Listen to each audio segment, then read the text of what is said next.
par le monde, nourrir les gens qui ont faim, dans les rues, dans les villes, allons. Alors, chers amis, je me présente. Je m'appelle Louise Normando. Alors, je viens de la région de Vaudreuil-Dorion. Je viens du Québec. J'habite pas très loin de la frontière de l'Ontario, tout près de la région de Rigaud. D'accord? J'habite dans ce secteur. Je suis enseignante, professeure. Je l'ai été durant toute ma vie, ma carrière.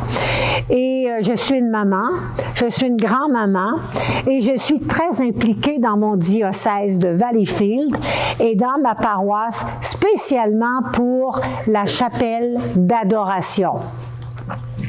Il y a 3 ans, j'ai rencontré Carlo. Je l'ai rencontré sur Internet. Alors, il est italien, mais je trouvais que son parcours, je ne sais pas pourquoi, mais ça m'a beaucoup touchée. Et je me suis dit, Carlo, il est connu sur les 5 continents, mais on ne le connaît pas ici, au Canada, au Québec et, entre autres, ici, dans les paroisses francophones de l'Ontario. Alors, je suis allée voir mon évêque, Monseigneur Noël Simard. Peut-être qu'il y en a qui le connaissent. Et j'ai dit, Monseigneur, j'aimerais faire connaître Carlo au Québec, spécialement aux jeunes, mais aussi à tous les adultes. J'aimerais le faire connaître, ce jeune, pour différentes raisons.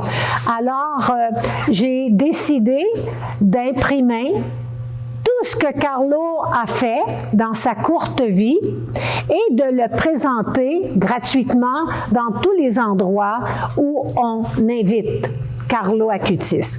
Alors, ici, dans la région de Sudbury, vous êtes la 58e endroit, région, depuis 3 ans où j'ai présenté la vie de Carlo. Alors, qui est Carlo Acutis? Eh bien, je vous le présente. Carlo Acutis, il a grandi dans un pays qui n'est pas le Canada. Il a grandi en Italie, dans une grande ville qui s'appelle Milan. Alors, voilà que Carlo, donc, grandit avec papa, maman, Rajesh, qui est l'homme à tout faire, et Beata, elle va avec beaucoup d'amour et de patience répondre aux questions de Carlo. Tellement bien. Et Carlo, il aime beaucoup sa petite gardienne. Alors, lorsque Carlo aura 7 ans, Carlo, grâce à cette influence, va aller voir maman, papa. « Hey, maman, papa, je veux faire ma première communion. » Maman est un petit peu étonnée. « T'es sûr, Carlo? T'as seulement 7 ans. » Carlo, jusqu'à la fin de sa vie, le jeune Carlo va aller à la messe à tous les jours. Tous les jours à 17 heures. Il part de l'école, il arrête à la paroisse. Et là, c'est l'employé Rajesh qui va aller au-devant de lui pour le ramener à la maison. Et depuis qu'il a fait sa première communion, Carlo, il dit, comment je peux transmettre à mes amis à l'école que Jésus est vraiment présent dans la Sainte Hostie? Carlo, il va dire, maman, papa, il y a des gens qui font la file pour attendre d'entrer dans un restaurant, pour aller chercher un café au Tim Hortons. Il y a des files de personnes pour aller acheter un billet, un spectacle. Il n'y a personne qui fait la file devant Jésus dans le tabernacle ou devant l'église. Il n'y a personne qui fait la file. Pourtant, il est là, maman. Mais Carlo, il va écrire, les gens, ils passent beaucoup de temps à prendre soin de leur corps, leur apparence, leur alimentation, leur forme physique. Pourtant, la vie sur la terre, elle est de courte durée. Mais les gens ne prennent pas beaucoup de temps pour prendre soin de leur âme. Pourtant, l'âme, par la prière, par la messe, les sacrements, il faut aussi s'en occuper parce qu'elle va durer toute la vie éternelle. Ce jeune-là, il est comme vos petits-enfants. Carlo Acutis, là, il est né en 1991. Ça veut dire que si Carlo, aujourd'hui, il va s'asseoir à côté de vous, madame, il a 32 ans. Hey, il a 32 ans! Ça veut dire que c'est un jeune moderne, un jeune contemporain, un jeune de notre société. Il aurait 32 ans. Il pourrait être votre fils. Il pourrait être votre petit-fils, ce petit gars-là. Alors, il n'a pas grandi sur une autre planète dans un monde différent. Il a grandi comme vos enfants. La différence, c'est que Carlo Acutis, le Seigneur a permis qu'il reçoive à 7 ans une grâce particulière de ressentir sa présence dans la Sainte Hostie. Ce qui a fait que Carlo était un passionné de l'Eucharistie. Alors, Carlo Acutis, donc, un enfant dont les valeurs morales étaient très importantes, mais surtout, la spiritualité, que même maman et papa ne soupçonnaient pas toujours. L'importance.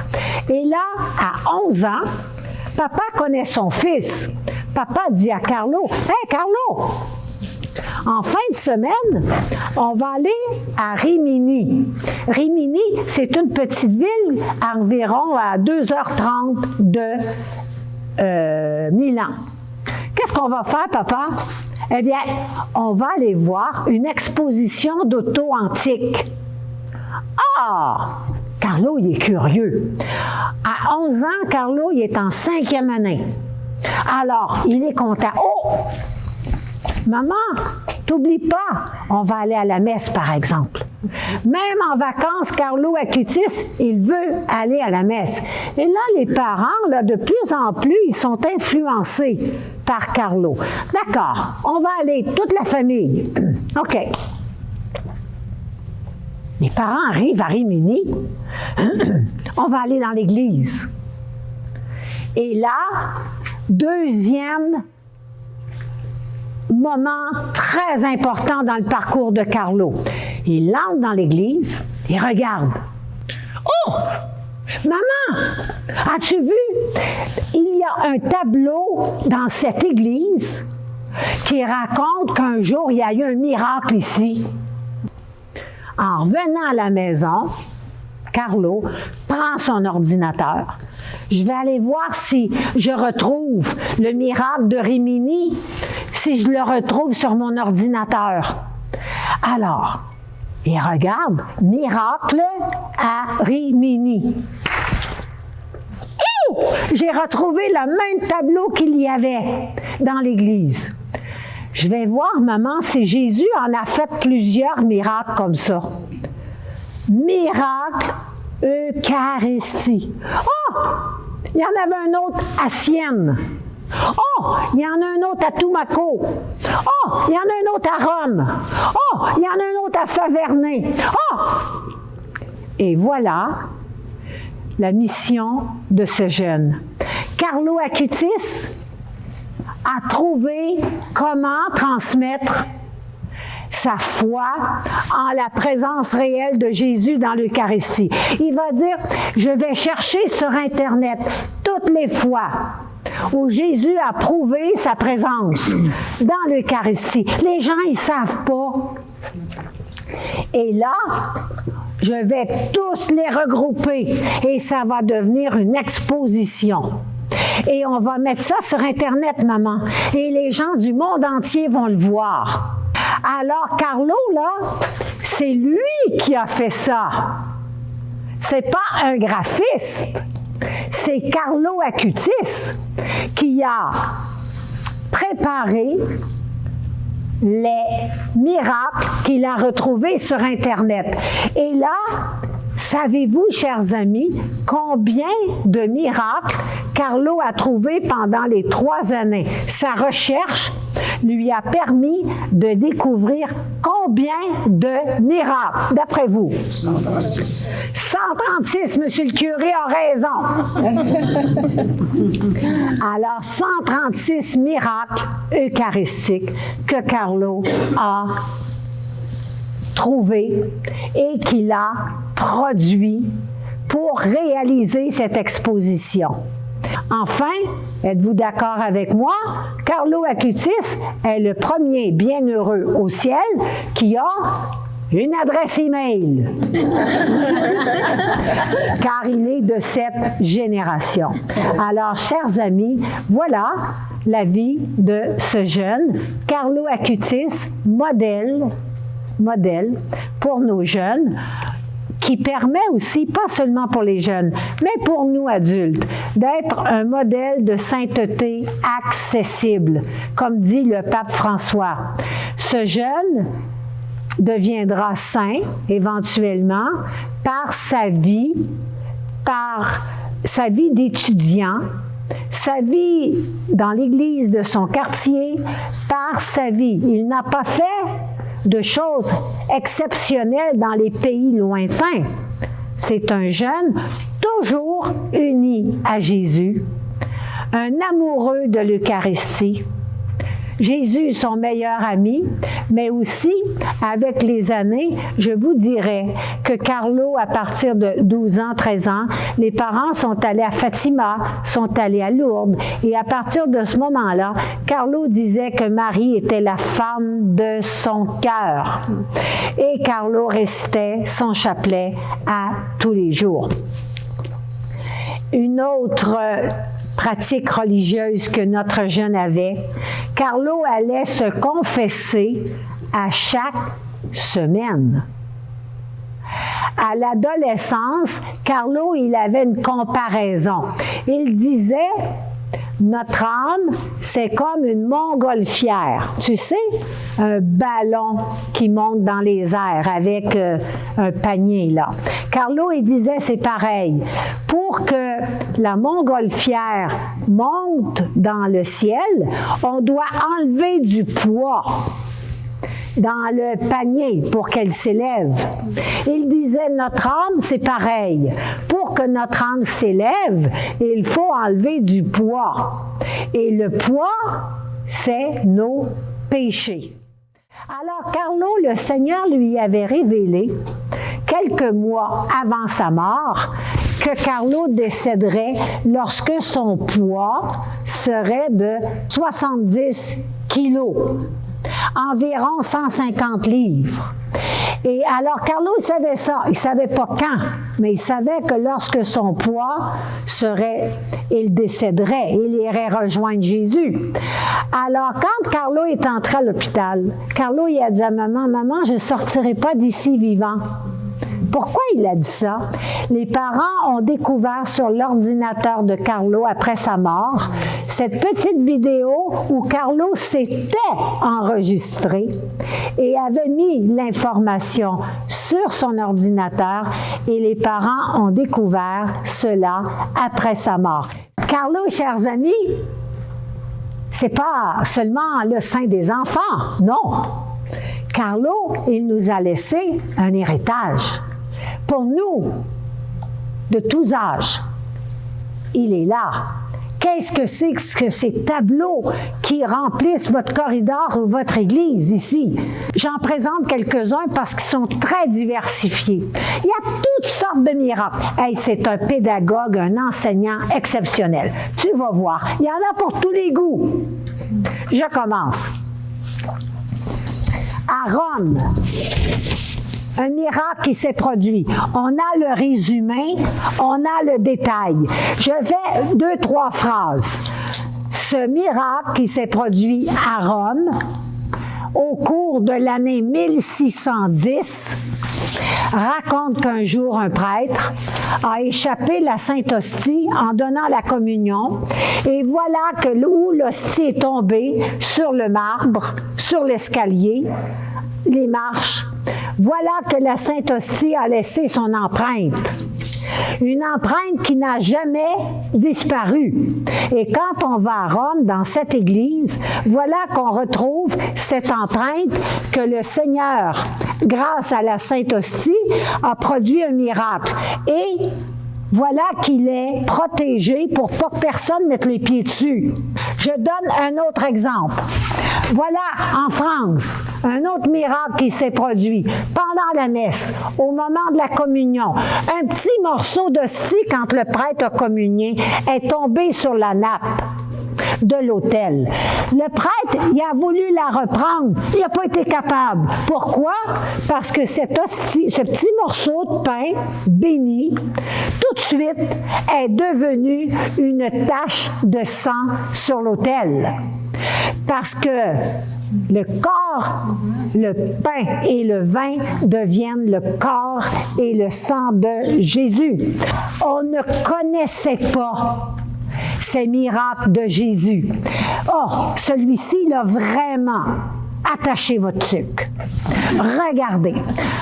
Un jour, ça se passe à la Pentecôte. On est en France. Les moines ont décidé d'exposer encore une fois l'ostensoir avec Jésus dans l'Eucharistie. Voilà pour 24 heures, pendant la journée de la Pentecôte. Et voilà qu'il y a eu un incendie dans l'Église. Le feu se déclare dans l'Église à cause des bougies. Et voilà que les moines sont vraiment, mais vraiment inquiets parce qu'ils disent « Ah, l'ostensoir est sur l'autel. Qu'est-ce qui va arriver? L'ostensoir est là. » Alors, quand le feu a été éteint, les moines sont entrés dans l'église. Le feu, vraiment, les statues de bois, tout est brûlé, même l'autel. Mais miraculeusement, voilà que le Saint-Sacrement n'a pas été affecté. Il est intact.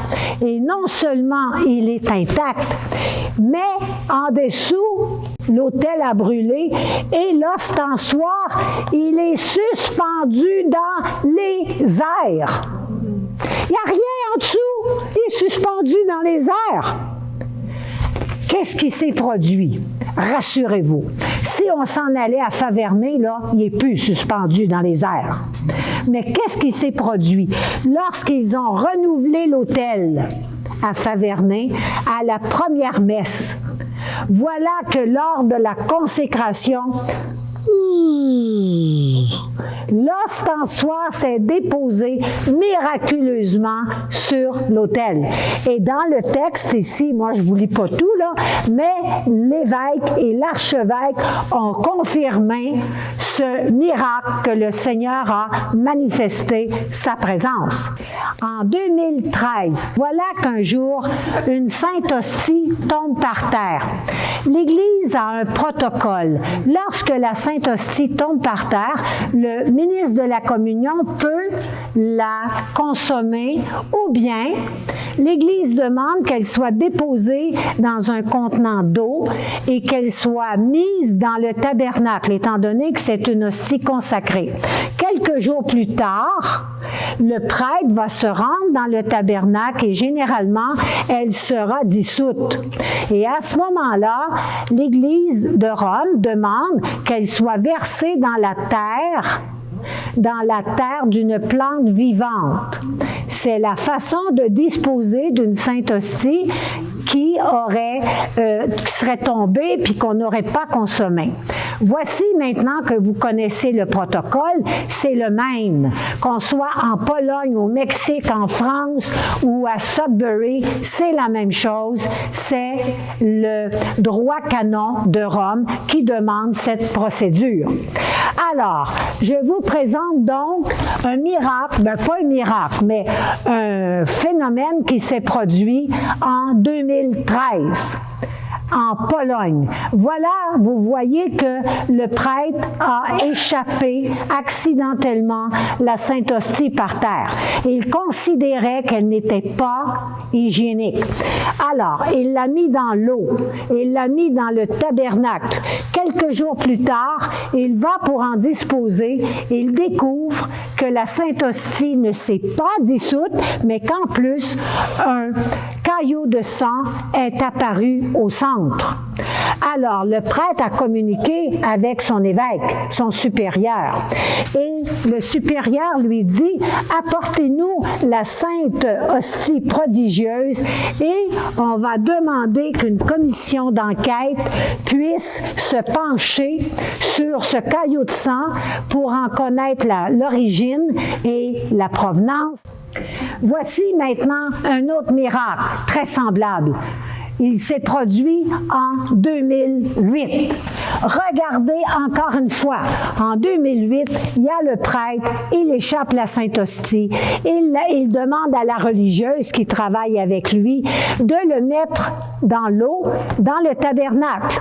Lorsqu'elle va pour en disposer, encore une fois, l'eau est colorée, la Sainte Hostie ne s'est pas dissoute et il y a un caillot de sang au centre.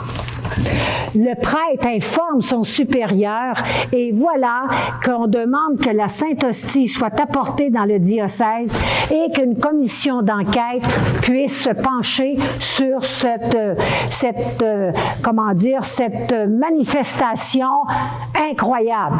Texte-là, au Mexique, 2006, la religieuse et les deux prêtres qui, ce jour-là, donnent la communion, cette fois, regardez, dans le ciboire de la religieuse, une Sainte Hostie apparaît encore une fois avec du sang.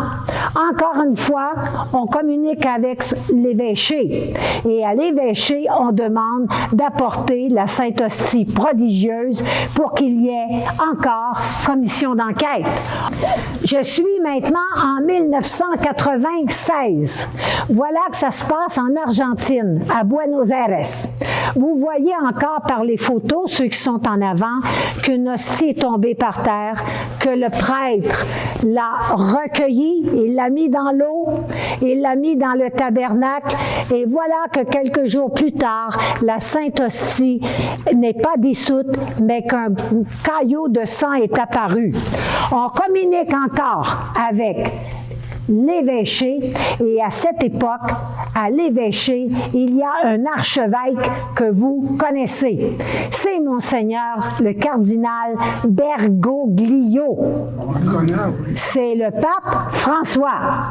Alors, l'archevêque dit, il est là photographié avec les prêtres, apportez-nous cette hostie prodigieuse et nous allons demander une commission scientifique des agents de laboratoire pour nous donner des explications sur le phénomène.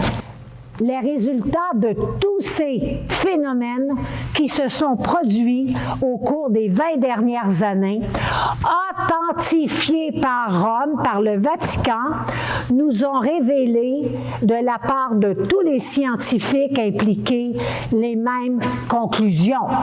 Quelles sont les 5 conclusions rapportées par toutes ces équipes à travers le monde? Les mêmes. Le sang est toujours humain.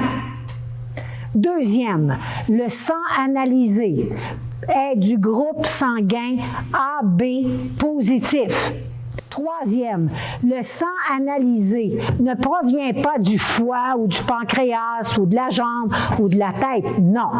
À chaque fois, à ces lieux différents, le sang provient toujours du muscle du myocarde. Le muscle qui fait battre ton cœur. Toujours. Quatrièmement, le sang analysé démontre que la personne à qui il appartient est dans un état de souffrance extrême, est dans un état de souffrance indescriptible. Pourquoi? Parce que les scientifiques ont découvert que dans le sang, le taux d'oxygène était très, très, très bas, signifiant que la personne ne peut pratiquement plus respirer. Enfin, les analyses nous montrent que le sang a les caractéristiques d'un sang frais qu'on viendrait juste de prélever, un échantillon frais. Chaque messe, chaque Eucharistie, Jésus fait pour toi, madame, pour toi, pour toi, pour toi, pour vous, pour moi et pour chacun de nous, un miracle. Un miracle aussi important. Et Carlo, il nous dit ceci. Même si vous n'avez pas, et moi non plus, de manifestation spéciale, Jésus, il fait occasionnellement des miracles parce qu'on est humain, parce qu'on a besoin d'être touché. On a besoin parfois d'entendre des miracles exceptionnels. Ça nous fait du bien. On est humain. Mais chaque Eucharistie est un miracle par lequel Jésus fait les mêmes bienfaits qu'il a fait au cours de tous les miracles précédents. Il vient te redire à chacun et à moi comment il t'aime. Comment il t'aime et comment il sera avec chacun de nous jusqu'à la fin de notre vie. Et chaque Eucharistie est un miracle.